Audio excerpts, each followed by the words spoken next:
আল্লাহ বলেন লা তানহারহুমা, সাবধান সন্তান, পিতামাতাকে ধমক দিবা না, পিতামাতাকে গালি দিয়ে কথা বলবা না, এমন কোন আচরণ করবা না যে আচরণের কারণে পিতামাতার অন্তরে ব্যথা পায়, কষ্ট পায়। এটা হলো 3 নম্বর অধিকার সন্তানের উপর পিতামাতার। 4 নম্বর অধিকার হলো আল্লাহ বলেন ওয়াকুল লাহুমা কাওলান কারীমা। আল্লাহু আকবার। আল্লাহ বলেন এ সন্তান, সন্তানের উপরে পিতামাতার 4 নম্বর অধিকার হলো, এই সন্তানের দল, তোমরা তোমাদের পিতা মাতার সাথে বিনয়ের সাথে কথা বলবা।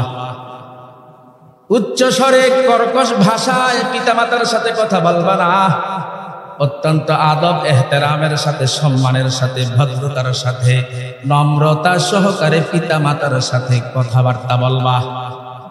এটা হলো 4 নম্বর অধিকার সন্তানের উপরে পিতামাতার। 5 নম্বর অধিকার সম্পর্কে আল্লাহ বলেন ওয়াকফিদ লাহুমা জানাহাদ-দুল্লি মিনার রাহমা। এই সন্তান, তোমাদের দয়ার ডানাটা তোমাদের পিতামাতার জন্য তোমরা বিছিয়ে দাও, নত করে দাও। অর্থাৎ তুমি যত বড় শিক্ষিত হও না কেন, তুমি যত বড় চাকরিজীবী হও না কেন, তুমি তোমার পিতামাতার সামনে এই গর্ব করবা না, অহংকার করবা না, বরং পিতামাতার সামনে নিজেকে হ্যায় এবং অক্ষম হিসাবে পেশ করবা, ছোট হিসাবে পেশ করবা।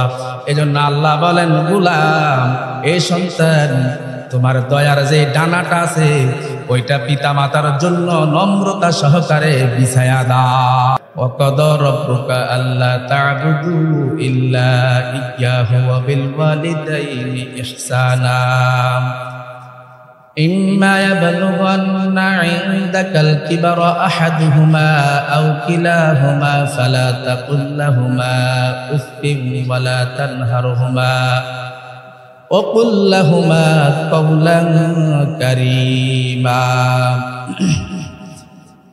সন্তানের উপর পিতামাতার অধিকার এর বর্ণনা দিতে গিয়ে আল্লাহ তাআলা প্রথম বলেন ওয়াকাদা রাব্বুকা, হে রাসূল, আপনার রব নির্দেশ দিয়েছেন, আদেশ করেছেন, আল্লাহ তা'বুদু ইল্লা ইয়্যাহ, তোমরা তার ইবাদত ব্যতীত অন্য কারো ইবাদত করবা না।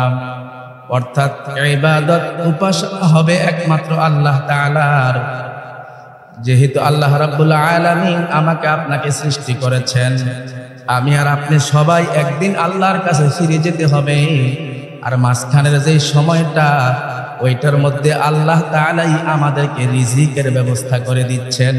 এজন্য আল্লাহ বলেন গোলাম, ইবাদত করবা একমাত্র আল্লাহর, আল্লাহ ব্যতীত আর কারো ইবাদত তোমরা করবা না। অতঃপর আল্লাহ বলেন ওয়াবিল ওয়ালিদাইনি ইহসানা, পিতামাতার সাথে সৎ আচরণ করবা, সৎ ব্যবহার করবা, পিতামাতার সাথে ইহসান করবা। তো আল্লাহ তাআলা আল্লাহর অধিকারের সাথে পিতামাতার অধিকারকে বর্ণনা করে দিয়েছেন। আল্লাহ এদিকে ইঙ্গিত করেছেন বান্দার উপর আল্লাহর ইবাদত করা যেমন ফরজ, প্রত্যেকটা সন্তানের উপর তার মা বাবার খেদমত করা, সেবা করা তেমন ফরজ। জোরে জোরে বলুন সুবহানাল্লাহ। প্রত্যেকটা মানুষের উপরে ইবাদত বন্দেগী করা যেমন ফরজ, প্রত্যেকটা সন্তানের উপরে তেমনি ভাবে তার মা বাবার সেবা করা, মা বাবার পাশে থাকা, মা বাবার খোঁজ খবর নেওয়া, মা বাবার সেবা যত্ন করা, মা বাবা অসুস্থ হইলে ঔষধপত্র ব্যবস্থা করে দেওয়া, এটা সন্তানের উপর ফরজ এবং অবশ্য কর্তব্য, একটা দায়িত্ব। সুবহানাল্লাহ। এই আয়াতে আল্লাহ তাআলা ধারাবাহিকভাবে সন্তানের উপর পিতামাতার 6টা অধিকারের কথা বর্ণনা করেছেন। 6টা অধিকার মনোযোগ দিয়ে শুনেন। এই 6টা অধিকার যদি কোনো সন্তান পালন করে, মা বাবার এই 6টা অধিকার কেউ যদি আদায় করে, আল্লাহ রাব্বুল আলামিন তাকে নেক সন্তান হিসেবে কবুল করে নেবেন। কেউ যদি নেক সন্তান হতে পারে, মা বাবার ফরমাবরদার অনুগত সন্তান হতে পারে, আল্লাহ তাআলা ওই সন্তানটাকে বিনা হিসাবে আল্লাহর জান্নাতি বানায়া দিবেন। সুবহানাল্লাহ।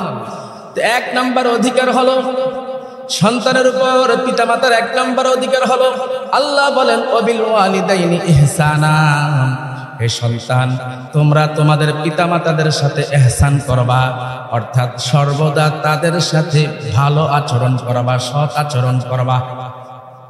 স্ত্রী, সন্তান আদি ভাই বেরাদার অন্য যত আত্মীয় স্বজন আছে সকলের চাইতে বেশি পিতামাতাকে ভালোবাসা, পিতামাতার পছন্দ অপছন্দের প্রতি সর্বদা খেয়াল রাখবা।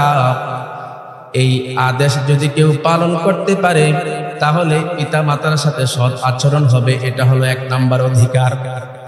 সন্তানের উপরে পিতামাতার 2 নাম্বার অধিকার হলো, আল্লাহ বলেন ইম্মা ইয়াবলুগান্না ইনদাকাল কিবারা আহাদুহুমা আও কিলাহুমা ফালা তাকুল লাহুমা উফ।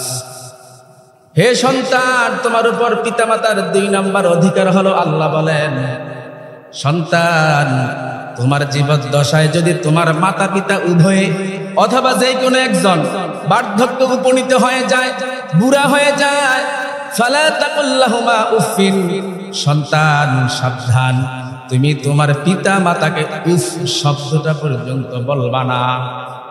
পিতা মাতাকে উফ বলবা না, অর্থাৎ পিতামাতার কথাগুলো ধৈর্য সহকারে শুনবা।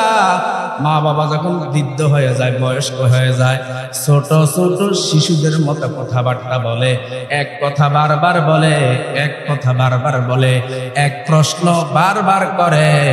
আমার ভাইয়েরা, এজন্য আল্লাহ বলেন সন্তান, তুমি তোমার মা বাবার কথাগুলো ধৈর্য সহকারে শুনবা, সাধ্য মোতাবেক মা বাবার চাহিদাগুলো পূরণ করার চেষ্টা করবা।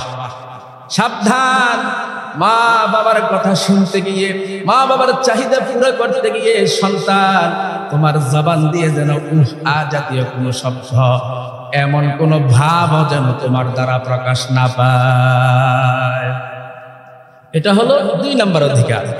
সন্তানের উপরে পিতা মাতার 3 নাম্বার অধিকার হলো, আল্লাহ বলেন ওয়ালা তানহারহুমা, ও সন্তান, তুমি তোমার পিতা মাতাকে ধমক দিবা না, ধমক দিবা না, গালিগালাজ করবা না। এমন কপাল পরা অনেক সন্তান দেখা যায় মা বাবার সাথে ধমক দিয়ে কথা বলে। যেরকম এ জাতীয় সন্তান আমার আপনার সমাজে আছে না নাই? কি বলেন নাই? অনেক ছেলেরা, অনেক মেয়েরা মা বাবাকে ধমক দিয়ে কথা বলে, মা বাবাকে গালিগালাজ করে। আল্লাহ বলেন লা তানহারহুমা, সাবধান সন্তান, পিতা মাতাকে ধমক দিবা না, পিতা মাতাকে গালি দিয়ে কথা বলবা না, এমন কোন আচরণ করবা না যে আচরণের কারণে পিতা মাতার অন্তরে ব্যথা পায়, কষ্ট পায়। এটা হলো 3 নাম্বার অধিকার। সন্তানের উপর পিতা মাতার 4 নাম্বার অধিকার হলো, আল্লাহ বলেন ওয়াকুল লাহুমা কাওলান কারীমা। আল্লাহু আকবার। আল্লাহ বলেন এ সন্তান, সন্তানের উপরে পিতা মাতার 4 নাম্বার অধিকার হলো, এই সন্তানের দল, তোমরা তোমাদের পিতা মাতার সাথে বিনয়ের সাথে কথা বলবা। উচ্চ স্বরে কর্কশ ভাষায় পিতা মাতার সাথে কথা বলবা না, অত্যন্ত আদব এহতেরামের সাথে, সম্মানের সাথে, ভদ্রতার সাথে, নম্রতা সহকারে পিতা মাতার সাথে কথাবার্তা বলবা। এটা হলো 4 নাম্বার অধিকার।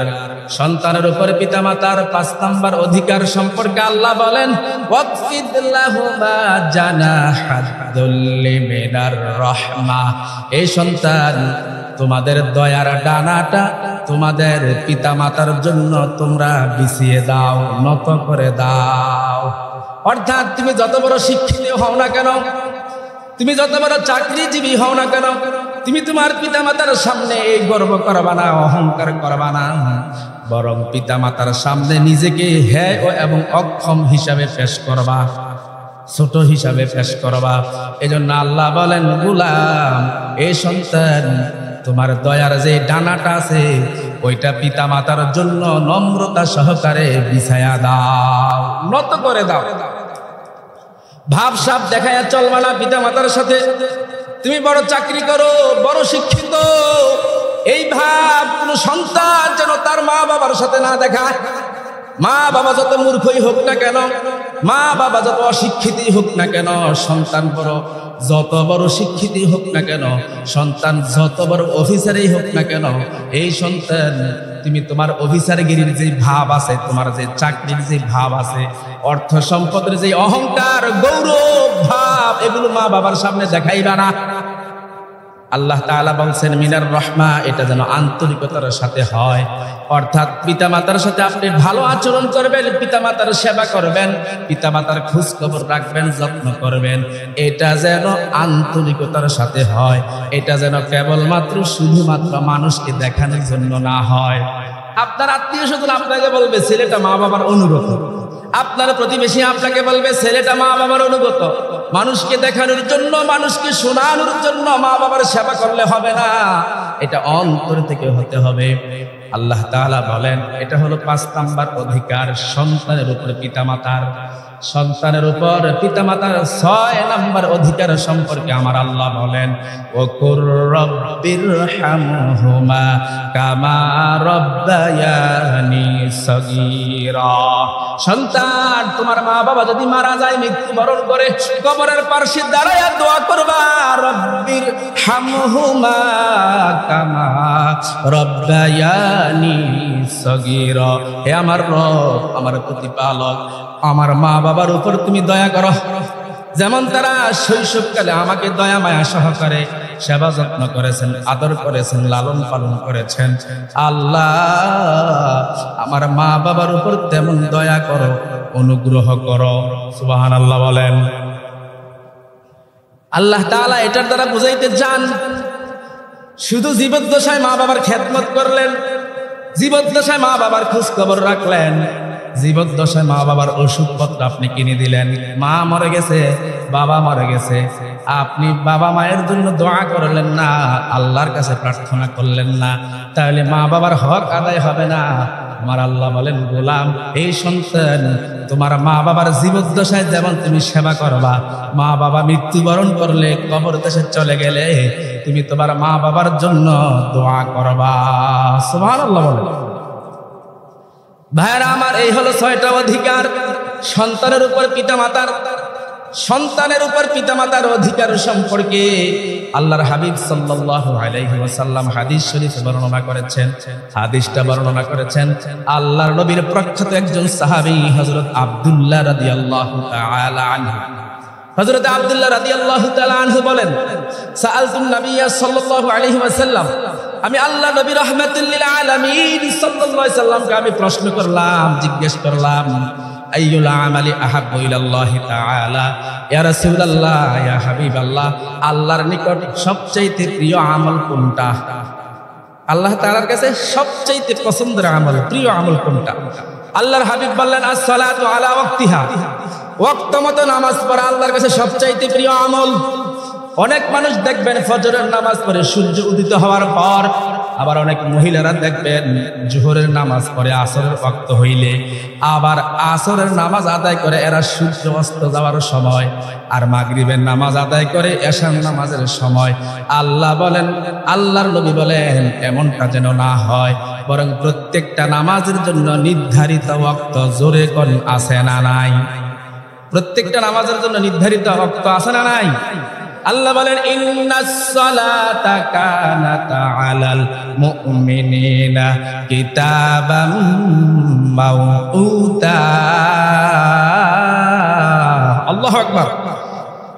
নিশ্চয়ই মুমিনদের জন্য নির্ধারিত সময়ে নামাজ আদায় করা ফরজ করে দিয়েছেন কে? আমার আল্লাহ। আল্লাহর হাবিব বললেন, আস-সালাতু আলা ওয়াক্তিহা, আল্লাহ তাআলার কাছে সবচাইতে প্রিয় আমল হলো সময় মতো নামাজ পড়া। হযরত আব্দুল্লাহ রাদিয়াল্লাহু তাআলা আনহু বলেন, কুলতু সুম্মা আইয়ুন, দ্বিতীয়বার আমি আবার জিজ্ঞেস করলাম, ইয়া রাসূলুল্লাহ, অতঃপর কোন আমলটি আল্লাহর কাছে সবচাইতে প্রিয়? আল্লাহর হাবিব এবার বললেন, সুম্মা বিররুল ওয়ালিদাইন, পিতা মাতার সাথে সৎ আচরণ করা, পিতা মাতার সাথে ভালো আচরণ করা, পিতা মাতার সাথে সৎ আচরণ করা, পিতা মাতার সাথে ভালো আচরণ করা, পিতা মাতার সেবা শুশ্রূষা করা, এটাও আল্লাহ তাআলার কাছে সবচাইতে প্রিয় একটা আমল। সাহাবী হযরত আব্দুল্লাহ রাদিয়াল্লাহু তাআলা আনহু বলেন, কুলতু সুম্মা আইয়ুন, তৃতীয়বার আমি আবার রহমতের নবী মায়ার নবী সাল্লাল্লাহু আলাইহি ওয়াসাল্লামকে প্রশ্ন করলাম, ইয়া রাসূলুল্লাহ, ইয়া হাবিবাল্লাহ, অতঃপর কোন আমলটি আল্লাহর কাছে সবচাইতে প্রিয়? আল্লাহর নবী বললেন, সুম্মাল জিহাদু ফি সাবিলিল্লাহ, অতঃপর আল্লাহর রাস্তায় জিহাদ করা আল্লাহর কাছে সবচাইতে প্রিয় আমল। তাহলে তিনটা আমল আমরা পাইলাম আল্লাহ তাআলার কাছে সবচাইতে প্রিয়। এক নাম্বার আমল হচ্ছে সময় মতো নামাজ পড়া। 2 নাম্বার আল্লাহর কাছে প্রিয় আমল হচ্ছে পিতামাতার সেবা করা। 3 নাম্বার আল্লাহ তাআলার কাছে প্রিয় আমল হচ্ছে আল্লাহর রাস্তায় জিহাদ করা। এজন্য পিতামাতার হক যে সন্তান সঠিকভাবে আদায় করবে, যে সন্তান পিতামাতার খেদমত করে সেবা করে দোয়া নিতে পারবে, সে জান্নাতি। সাহাবী হযরত আবু উমামা রাদিয়াল্লাহু তাআলা আনহু বর্ণনা করেন, তিনি বলেন, এক ব্যক্তি আল্লাহর হাবিবকে জিজ্ঞেস করছে, ইয়া রাসূলুল্লাহ, সন্তানের উপর পিতামাতার কি অধিকার রয়েছে? আল্লাহর হাবিব বললেন, হুমা নারুকা ওয়া জান্নাতুকা। এই সাহাবী, এ আমার উম্মতের দল, পিতামাতা তোমার জন্য জান্নাত, পিতামাতাই তোমার জন্য জাহান্নাম। অর্থাৎ যেই সন্তানের প্রতি বাবা মা রাজি খুশি সে জান্নাতি, আর যেই সন্তানের প্রতি কোনো কারণে বাবা মা নারাজ অসন্তুষ্ট সে জাহান্নামী। আল্লাহর নবী আরেক বর্ণনায় বলেছেন, আনতা ওয়া মালুকা লি আবিকা, এ সন্তান, তুমি এবং তোমার যত সম্পদ আছে সব তোমার পিতার। আল্লাহু আকবার কোন, তুমি এবং তোমার যত সম্পদ আছে সব তোমার বাবা। অর্থাৎ আমার এবং আমার যত সম্পদ আছে সব কিছুর মালিক আমার বাবা। আল্লাহু আকবার কইবেন না? আমার ভাইয়েরা, এজন্য সন্তানের প্রতি যদি বাবা মার দোয়া থাকে, ওই সন্তান বড় হতে পারে, ওই সন্তান ধনী হতে পারে, ওই সন্তান টাকাওয়ালা হতে পারে, লক্ষ কোটি টাকার মালিক হতে পারে। একটা ঘটনা আমি আপনাদেরকে তাফসীরের কিতাব থেকে শোনাচ্ছি। একটা এতিম যুবক, এতিম বালক, এতিম যুবক গরুর একটা বাছুর বিক্রি করে সে লক্ষ কোটি টাকার মালিক হয়েছে একমাত্র মা বাবার দোয়ার কারণে। মা বাবার দোয়ার কারণে। আল্লামা ইবনে কাসির রাহমাতুল্লাহ আলাইহি ঘটনাটা বলেন, ওই যুবক তার বাবা একদিন ঘুমায়, তার বাবা ঘুমায়। এমন সময় একটা লোক হীরার সুন্দর একটা টুকরা নিয়ে ওই যুবকের বাড়িতে হাজির। যুবক সুন্দর হীরার টুকরা দেখে আকর্ষিত হয়ে পড়ল, ওই হীরার টুকরাটা কেনার জন্য আগ্রহ প্রকাশ করলো। এবার বিক্রেতা বলতেছে, ব্যবসায়ী বলতেছে, এই হীরার টুকরার দাম হলো ৭০,০০০ টাকা। যুবক বলল, ও ব্যবসায়ী ভাই, আপনি অপেক্ষা করেন, আমার বাবা ঘুমায়, টাকা পয়সা সব বাবার কাছে, বাবা জাগ্রত হওয়ার পর আমি আপনাকে ৭০,০০০ টাকা দিয়ে আপনার কাছ থেকে হীরার টুকরাটা ক্রয় করে নিব। ব্যবসায়ী বলতেছে, দেখো, আমি এতক্ষণ অপেক্ষা করতে পারবো না, তোমার বাবা জাগ্রত হওয়া পর্যন্ত আমি অপেক্ষা করতে পারবো না। তুমি এখন যদি তোমার বাবাকে জাগ্রত করে টাকা দিতে পারো, ১০,০০০ টাকা কমে আমি তোমাকে দিয়ে দিব। যুবক বলতেছে, না, এটা সম্ভব না, আমার বাবা ঘুমায়, আমার বাবাকে আমি জাগ্রত করতে পারবো না, বরং আপনি একটু অপেক্ষা করুন, আমার বাবা জাগ্রত হওয়ার পর আমি আপনাকে ১০,০০০ টাকা বাড়িয়ে ৮০,০০০ টাকা দিব। সুবহানাল্লাহ বলেন। ব্যবসায়ী বলতেছে, না না, তা হবে না, বরং তুমি যদি এক্ষুনি তোমার বাবাকে জাগ্রত করে টাকাটা নিয়ে আসতে পারো, আমি তোমার থেকে ৪০,০০০ টাকা কমে, অর্থাৎ মাত্র ৩০,০০০ টাকা হীরার টুকরাটা তোমার কাছে বিক্রি করে দিব। আল্লাহু আকবার। যুবক বলতেছে, না না না না, কিছুতেই সম্ভব না, আমার বাবা ঘুমায়, বরং আপনি অপেক্ষা করুন, আমার বাবা যখন স্বাভাবিকভাবে জাগ্রত হবে আমি আপনাকে আরো ৩০,০০০ টাকা বাড়িয়ে ১,০০,০০০ টাকা দাম দিব। সুবহানাল্লাহ। ব্যবসায়ী রাজি হলো না, চলে গেল। বাবা জাগ্রত হওয়ার পর বাবার কাছে সন্তান যখন এই ঘটনা বর্ণনা করলো, বাবা চিন্তা করলো, আমার কলিজার টুকরা সন্তান আমার এতটা অনুগত, আমাকে একটু ঘুম থেকে জাগ্রত করবে, আমার কষ্ট হবে, এটাও যে সন্তান সহ্য করতে পারলো না। আল্লাহ এটা ফেরেশতা তুল্য একটা সন্তান আল্লাহর কাছে দোয়া করেছে, আল্লাহ আমার এই ছেলেটাকে তুমি কোটি কোটি টাকার মালিক বানায়া দাও। সুবহানাল্লাহ বলে। এই হলো তাফসীর ইবনে কাসিরের ঘটনা। বাবার দোয়া নিছে, যার কারণে সে কোটি টাকার মালিক হয়ে গেছে। আর তাফসীরে মাযহারিতে কাজী সানাউল্লাহ পানিপতি রহমাতুল্লাহি আলাইহি ঘটনাটা বর্ণনা করেন।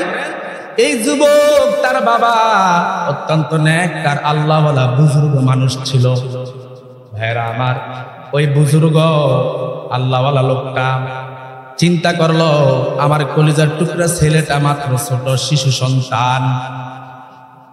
এই চিন্তা করে গরুর একটা বাছুর ছিল, ওই গরুর বাছুরটা জঙ্গলে নিয়ে গেল, আল্লাহর নামে ছেড়ে দিল। আর আল্লাহর কাছে দোয়া করলো, আল্লাহ আমার সন্তানটা নাবালেগ শিশু, আল্লাহ আমার সন্তানটা বালেগ হওয়া পর্যন্ত, প্রাপ্তবয়স্ক হওয়া পর্যন্ত এই গরুর বাছুরটা তোমার কাছে আমানত রেখে দিলাম। আমার সন্তান যখন বালেগ হবে, প্রাপ্তবয়স্ক হবে, ও আল্লাহ আমার এই গরুর বাছুরটা আমার সন্তানের হাতে ফিরাইয়া দিও। সুবহানাল্লাহ বলেন। বাবা দোয়া করলো, কিছুদিন পর বাবা মারা গেল। এবার ছেলেটা মার খেদমত শুরু করে দিল। সারাটা রাতকে সে 3 ভাগে ভাগ করলো। এক ভাগ সে ঘুমাতো, আরেক ভাগে সে আল্লাহর ইবাদত করত। ভাইরা আমার, রাত্র শুধু আল্লাহ ঘুমানোর জন্য দেন নাই, রাত্রের একটা অংশ আপনার সাধ্য মোতাবেক আপনি নেক আমল করবেন, তাহাজ্জুদের নামাজ আদায় করবেন, তাসবিহ তাহলিল পাঠ করবেন, কুরআনুল কারীমের তেলাওয়াত করবেন, জিকির আজকার করবেন, আল্লাহর গুণ কীর্তন গাইবেন, রহমতের নবী মায়ার নবীর উপরে দুরূদ শরীফ পাঠ করবেন। এই জন্য আল্লাহ রাত্র দান করেছেন, সারা রাত আপনি ঘুমাইবেন, এই জন্যই আল্লাহ রাত্র দেন নাই। তো যুবক রাত্রটাকে 3 ভাগ করলো। এক ভাগে সে ঘুমাতো, আরেক ভাগে সে আল্লাহর জন্য ইবাদতে দাঁড়িয়ে যেত, আরেক ভাগে সে তার মায়ের শিয়রে বসে থাকতো। মা কখন জাগ্রত হয়, মার কি প্রয়োজন, মার কি জরুরত, মার কি প্রয়োজন, কি জরুরত, ওইটা ব্যবস্থা করার জন্য আর একটা ভাগে সে জাগ্রত থাকতো, মায়ের শিয়রে বসে থাকতো। সুবহানাল্লাহ বলেন। সকালবেলা সে জঙ্গলে যাইতো, জ্বালানি সংগ্রহ করে বাজারে বিক্রি করত। যেই টাকাটা পাইতো ওইটাও 3 ভাগ করত। এক ভাগ সে আল্লাহর রাস্তায় দান করে দিত, আর এক ভাগ নিজের ভরণ পোষণের জন্য রাখতো, আরেকটা ভাগ সে তার মায়ের খেদমতে পেশ করত, মাকে দিয়ে দিত। তো যাই হোক, এই যুবক মায়ের সেবা করতেছে। হঠাৎ করে একদিন মা বলল, সন্তান আমার, তোমার বাবা উত্তরাধিকার স্বরূপ জঙ্গলে তোমার জন্য একটা গরুর বাছুর ছেড়ে গেছে। এই সন্তান, তুমি জঙ্গলে যাইবা, গিয়া গরুর বাছুরটাকে ডাক দিবা, দেখবা তোমার কাছে চলে আসবে।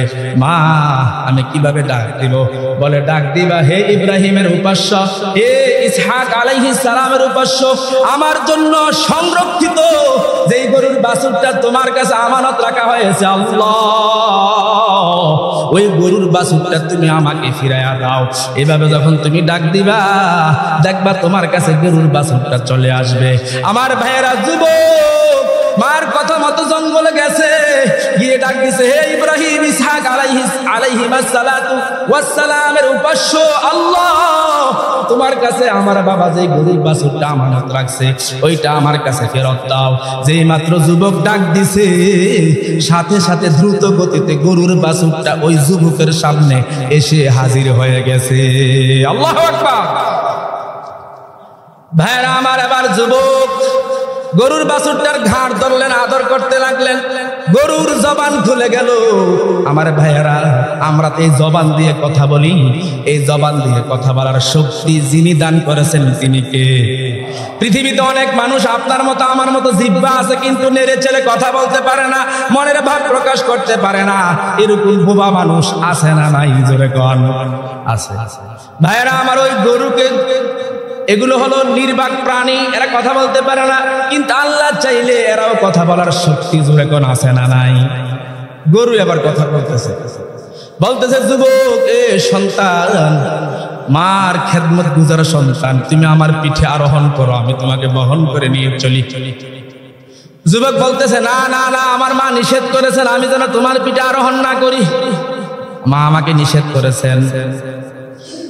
এবার গরু বলতেছে, হে যুবক, তুমি যদি আমার কথা মতো আমার পিঠে আরোহণ করতা, আমি এমন অবাধ্য হয়ে যেতাম, কিছুতেই তুমি আমাকে নিয়ন্ত্রণ করতে পারতা না। যুবক, তুমি তোমার মায়ের খেদমতের বিনিময়ে আল্লাহ তাআলা তোমাকে এমন মর্যাদা দান করেছেন, তুমি যদি পাহাড়কে আদেশ দাও, পাহাড় তোমার সাথে চলতে থাকবে। সুবহানাল্লাহ। পাহাড়কে যদি আদেশ দাও, পাহাড় তোমার সাথে চলতে থাকবে। তুমি মার খেদমত করে এত মর্যাদা লাভ করছ। ভাইরা আমার, যাই হোক, যুবক ওই গরুর বাছুরটা নিয়ে বাড়ি চলে গেলেন। মাকে বললেন, মা, বাবা আমার জন্য যে গরুর বাছুরটা রেখে গেছে আমি নিয়ে আসলাম। এবার মা বলতেছে, এ সন্তান, তুই হলো গরিব মানুষ, অসহায় দরিদ্র মানুষ, এই গরুর বাছুরটা বাজারে বিক্রি করে যেই টাকা পাইবা, তোমার যত প্রয়োজন আছে এগুলো ব্যবস্থা করে দাও, গরুর বাছুরটা তুমি বাজারে বিক্রি করে দাও। সন্তান জিজ্ঞেস করলো, মা এর দাম কত? মা বলল, সন্তান 3 স্বর্ণ মুদ্রা। কয় স্বর্ণ মুদ্রা? গরুর দাম কয় স্বর্ণ মুদ্রা? 3 স্বর্ণ মুদ্রা। তবে শর্ত হচ্ছে তুমি আমাকে বিক্রি করার আগে আমাকে জিজ্ঞেস করো। আমি এই গরু আপনার কাছে বিক্রি করতে পারি না, আমার মাকে জিজ্ঞেস করা ব্যতীত। যা হোক, বিক্রি না করে বাড়ি নিয়ে চলে গেলেন গরুর বাছুর। মা বলতেছে, সন্তান বিক্রি করছো নি? বলে, না মা, বিক্রি করি নাই। বলে, আবার বাজারে নিয়ে যাও। দ্বিতীয় দিন যুবক ওই গরুর বাছুর নিয়ে আবার বাজারে আসতেছে। জিজ্ঞেস করলো, মা আজকে কত দাম চাইবো? বলে, 6 স্বর্ণ মুদ্রা দাম চাইবা, তবে শর্ত হইল বিক্রি করার আগে আমাকে জিজ্ঞেস করবা। বাজারে আসার পর ওই মানুষ রূপী ফেরেশতা বলতেছে, যুবক তোমার মাকে জিজ্ঞেস করছিনি? বলে, হ্যাঁ জিজ্ঞেস করে এসেছি। বলছে, কততে বিক্রি করবা? বলছে 6 স্বর্ণ মুদ্রা। গরুর দাম হলো 6 স্বর্ণ মুদ্রা, তবে শর্ত হইল বিক্রি করার আগে আমার মাকে জিজ্ঞেস করতে হবে। এবার মানুষ রূপী ফেরেশতাটা বলল, যুবক মাকে জিজ্ঞেস করার দরকার নাই, আমি তোমাকে 12 স্বর্ণ মুদ্রা দিয়ে দিচ্ছি, তুমি আমাকে গরুটা দিয়ে দাও। যুবক বলতেছে, না না না, কিছুতেই সম্ভব না, আমার মাকে জিজ্ঞেস করা ব্যতীত আমি আপনার কাছে গরু বিক্রি করতে পারি না। এই বলে যুবক দ্বিতীয় দিনও বিক্রি না করে মার কাছে ফিরে গেল। মা বলতেছে, বাবা গরুর বাছুর বিক্রি করছো নি? সন্তান বলতেছে, মা বিক্রি করি নাই। আবার নিয়ে যাও। তৃতীয় দিন গরুর বাছুরটা নিয়ে আবার বাজারে আসলো। মা বলছে, সন্তান আজকে ওই মানুষের সাথে, এটা সাধারণ কোনো ক্রেতা না, এটা আসমান থেকে প্রেরিত একজন ফেরেশতা, এটা মানুষের রূপ ধারণ করে এসেছে তোকে পরীক্ষা করার জন্য। হে বাবা, আজকে তুই গরুর দরদাম করবি না, জিজ্ঞেস করবি, ভাই আপনি বলে দেন এই গরুর বাছুরটা কি আমরা এখন বিক্রি করব না পরে বিক্রি করব? বাজারে আসছে মানুষ রূপী ফেরেশতা, তাকে জিজ্ঞেস করলো, কত দাম? আজকে যুবক বলতেছে, ভাই এটা বিক্রি করব না না করব, আপনি বলে দেন এটাকে আমরা এখন বিক্রি করব না পরে বিক্রি করব। এবার ওই মানুষ রূপী ফেরেশতা বলতেছে, না না, তুমি তোমার গরুর বাছুরটা এখন বিক্রি করবা না। কিছুদিন পরে মূসা আলাইহিস সালাতু ওয়াস সালাম, বনি ইসরাইলের একটা লোক নিহত হবে। ওই নিহত ব্যক্তিকে কে হত্যা করেছে এটা জানা যাবে না। তো আল্লাহ তাআলার নির্দেশে আল্লাহ তাআলা তাদেরকে আদেশ করবেন, হে বনি ইসরাইলের লোকেরা, তোমরা এমন একটা গরু জবাই করো। গরুটা জবাই করার পর গরুর একটা গোশতের টুকরা ওই মৃত লোকটার সাথে স্পর্শ করে দিবা। যেই মাত্র কোনো একটা অংশ স্পর্শ করবা, সাথে সাথে ওই নিহত ব্যক্তিটা জীবিত হয়ে তার হত্যাকারীর নাম বলে দিবে।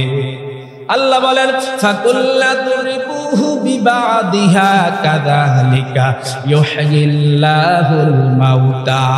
গরুর একটা অংশ ওই মৃত লোকের শরীরে স্পর্শ করবা, সে জীবিত হয়ে তার হত্যাকারীর নাম বলে দিবে। সুবহানাল্লাহ বলেন। ভাইরা আমার, তো ফেরেশতা বলল, মানুষ রূপী ফেরেশতা বলল, এটা এখন বিক্রি করবা না।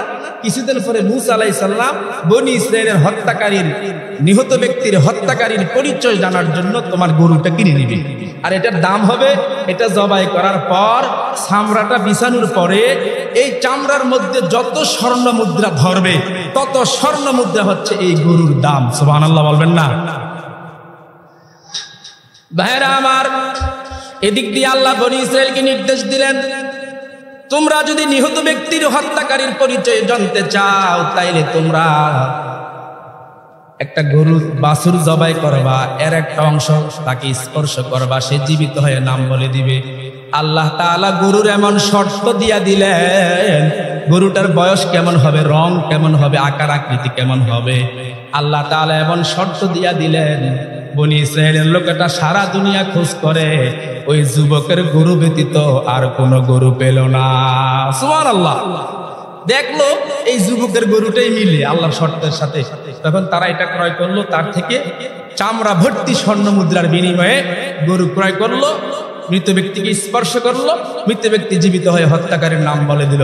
আর এই এতিম বালক যুবক তার পিতামাতার সেবার বিনিময়ে আল্লাহ সুবহানাহু ওয়া তাআলা তাকে অঢেল সম্পদ এর মালিক বানিয়ে দিলেন। সুবহানাল্লাহ বলেন। এটা কোরআনের ঘটনা, সূরা বাকারাতে এসেছে। তার এই গরুর নামে সূরার নাম, আরবিতে আল বাকারা শব্দের অর্থ হলো গরু, গাভী, সূরা বাকারা। তার এই গরু আল্লাহ এত কবুল করেছেন, পিতামাতার সেবার বিনিময়ে আল্লাহ তাআলা তাকে এত মর্যাদা দিয়েছেন, এত সম্মানিত করেছেন, এত সম্পদশালী করেছেন। এটার ঘটনা কুরআনুল কারীমে আল্লাহ বর্ণনা করে দিয়েছেন। কিয়ামত পর্যন্ত আগত সব মানুষের হেদায়েতের পথ প্রদর্শকের জন্য মাধ্যম বানিয়ে দিয়েছেন, তার এই ঘটনাকে স্মারক বানিয়ে দিয়েছেন আমার আল্লাহ। সুবহানাল্লাহ বলেন। এজন্য আমার ভাইয়েরা, যাদের মা বাবা আছে খেদমত করবেন, যাদের মা বাবা মারা গেছে সবসময় দোয়ায়, মুনাজাতে, প্রার্থনায় মা বাবার কথা স্মরণ করবেন। আল্লাহ সুবহানাহু ওয়া তাআলা আমাদের সবাইকে কথাগুলো বুঝার, আমল করার তৌফিক দিন। সবাই বলে আমিন। আমরা সবাই যেন পিতামাতার ফরমাবরদার অনুগত সন্তান হয়ে আমরা জান্নাতি হতে পারি।